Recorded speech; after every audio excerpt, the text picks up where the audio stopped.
এই দিনটাতে আজকে আমরা যে অত্যন্ত আনন্দময় একটা ঘটনার সবাই যারা আমরা আছি এবং যারা অনেকেই হয়তো বাইরে থেকে শুনছেন, সবার কাছে একটা শিক্ষণীয় এবং আগামী দিনের জন্য ছাপ রেখে যাওয়া একটা ঘটনার আমরা সবাই সাক্ষী হয়ে থাকছি। আমার পরম পূজনীয় আজকের সভার সভাপতি এবং আমাদের এই বেলুর এই গোলপার্ক রামকৃষ্ণ মিশনের ইনস্টিটিউট অফ কালচারের এখানকার অত্যন্ত প্রিয় সেক্রেটারি মহারাজ স্বামী সুবর্ণানন্দজি মহারাজ, আমি অত্যন্ত শ্রদ্ধা করি তাকে এবং আমরা সবাই তাকে অত্যন্ত ভালোবাসি। তিনি আজকে আমাদের মধ্যে উপস্থিত হয়েছেন এবং একটা খুব বড় কাজের জন্য, সেটা হচ্ছে প্রফেসর জগদীশচন্দ্র মিশ্র তার দুটো বই উদ্বোধনের জন্য। ওনার বইগুলো আমি পড়েছি আগে, দুটো বই। এখানে এসে জানলাম যে আমার সঙ্গে আমাদের আর একজন আইআইটি খড়গপুরের, যিনি আমার খুব প্রিয় দাদা প্রফেসর উদয় চট্টোপাধ্যায়, তার থেকে প্রফেসর জগদীশ মিশ্র 1 বছরের সিনিয়র ছিলেন। উনি আমাদের গেস্ট অফ অনার হয়ে আজকে আছেন এবং সুমন অত্যন্ত সুন্দর একটা বক্তৃতা করল। সবাইকে অনেক ধন্যবাদ জানাচ্ছি। দুটো তিনটে জিনিস বলি। স্যারের সঙ্গে প্রফেসর জগদীশ চন্দ্র মিশ্রকে আমি স্যার বলেই বলি। স্যারের সঙ্গে আমার প্রথম সাক্ষাৎ হয়েছিল, ঠিক সাক্ষাৎ বলবো না, ওনার হয়তো মনে নেই, আমাকে তখন চিনতেনও না উনি, কিন্তু আমি ওনাকে জানতাম যে আইআইটি খড়গপুরের ম্যাথমেটিক্সের অধ্যাপক হিসাবে। আমার এখনো সেই দিনগুলো মনে আছে।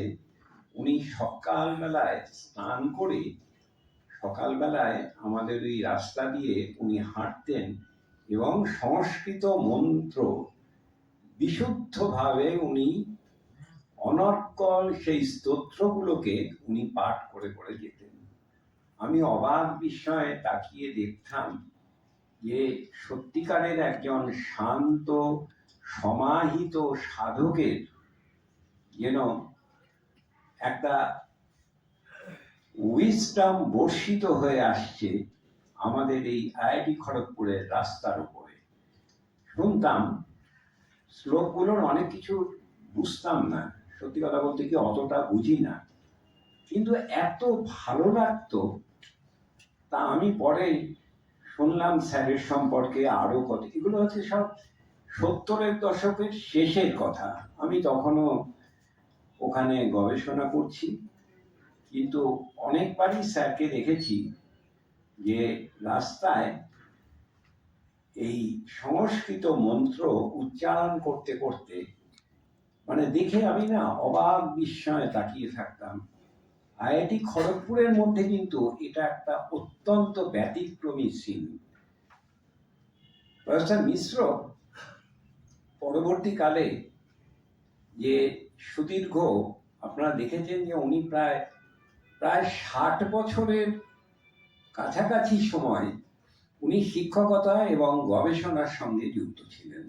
খুব কম মানুষেরই এই একটা সুদীর্ঘ কাল ধরে শিক্ষকতা এবং গবেষণার সঙ্গে জড়িত থাকা এটা হয়েছে। এবং রবীন্দ্রনাথের জীবন স্মৃতি বইটা সবাই হয়তো অনেকেই পড়েছেন।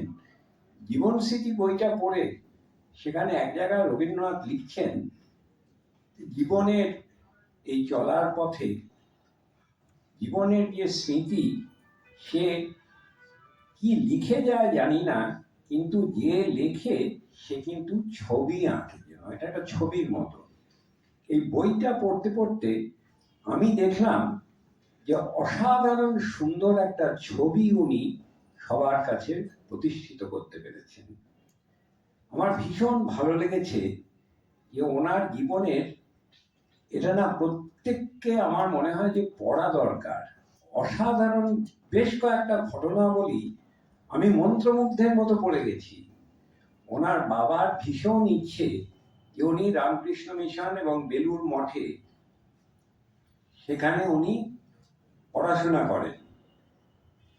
তা উনি তো জানেন না, সেই একদম এগরা থেকেও প্রায় 10 কিলোমিটার দূরের অত্যন্ত পিছিয়ে পড়া একটা গ্রাম, সেখানে অত খবর টবরও যায় না সেই যুগে, 1958-59 সালে।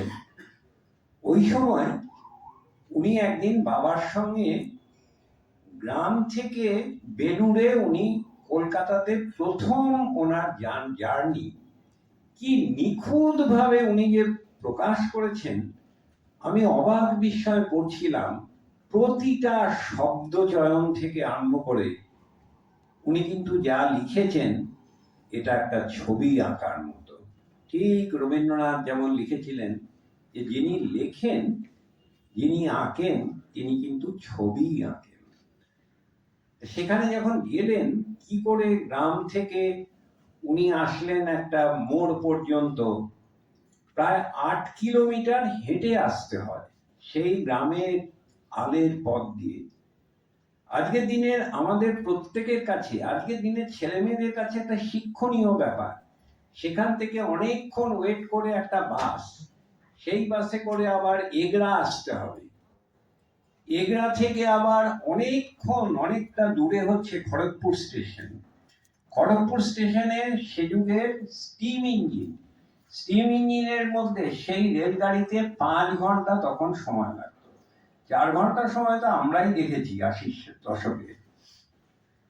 5 ঘন্টা ধরে হাওড়াতে আসলেন।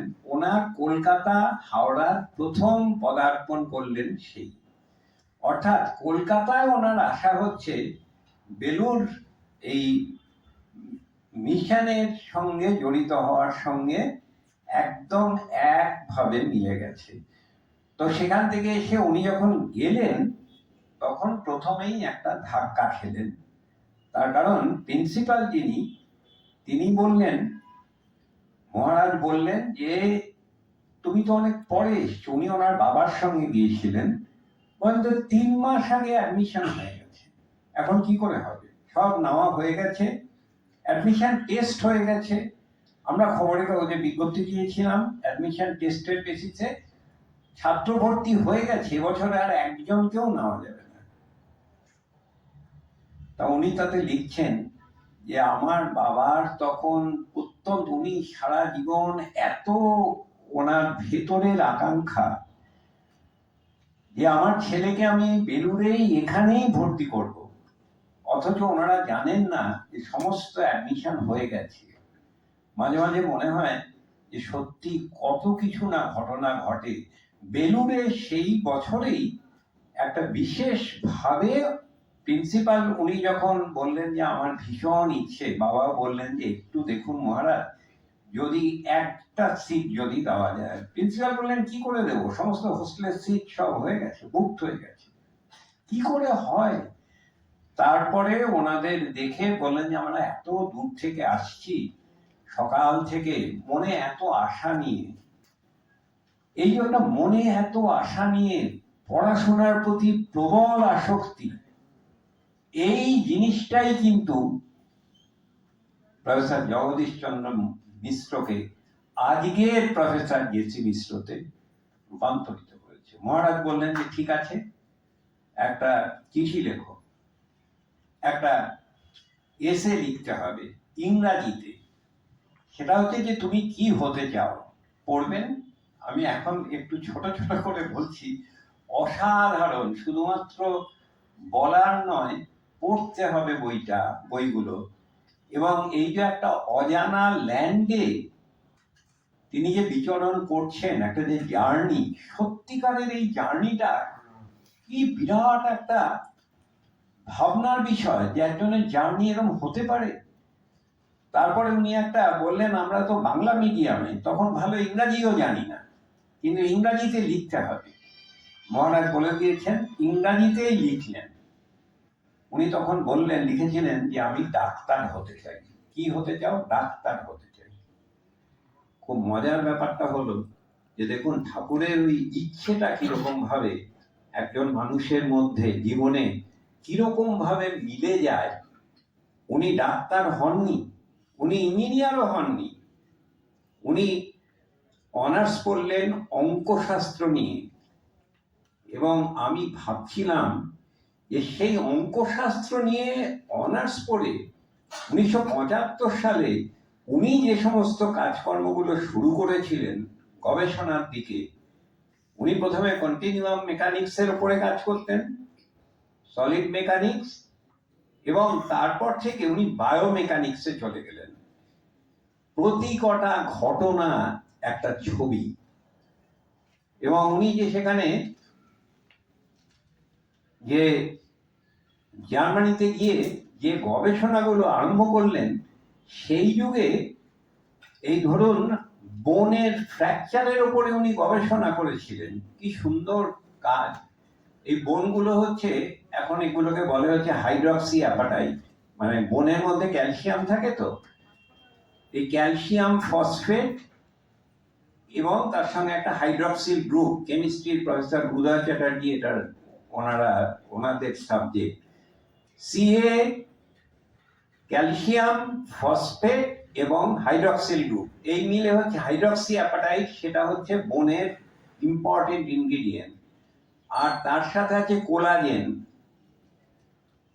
এই মিলিতভাবে যে বোনের যে সমন্বয় হলো অর্গানিক ইনঅর্গানিকের, সেই সমন্বয় উনি কিন্তু তার কেমিস্ট্রিটা দেখলেন না, উনি তার মেকানিক্স, সব থেকে যেটা ইম্পর্টেন্ট ব্যাপার। এবং বায়োমেকানিক্সের 70-এর দশকে একজন বায়োমেকানিক্সের ওপরে অত্যন্ত দুরূহ সাবজেক্ট, ভারতবর্ষে খুব বেশি লোক তখন আমার ধারণা ছিলই না। আইআইটি খড়গপুরে অন্তত আমি জানি যে উনি ছিলেন একমাত্র দীর্ঘ সময় ধরে একমাত্র মানে প্রফেসর যিনি এই বায়োমেকানিক্সের উপরে কাজ করতেন।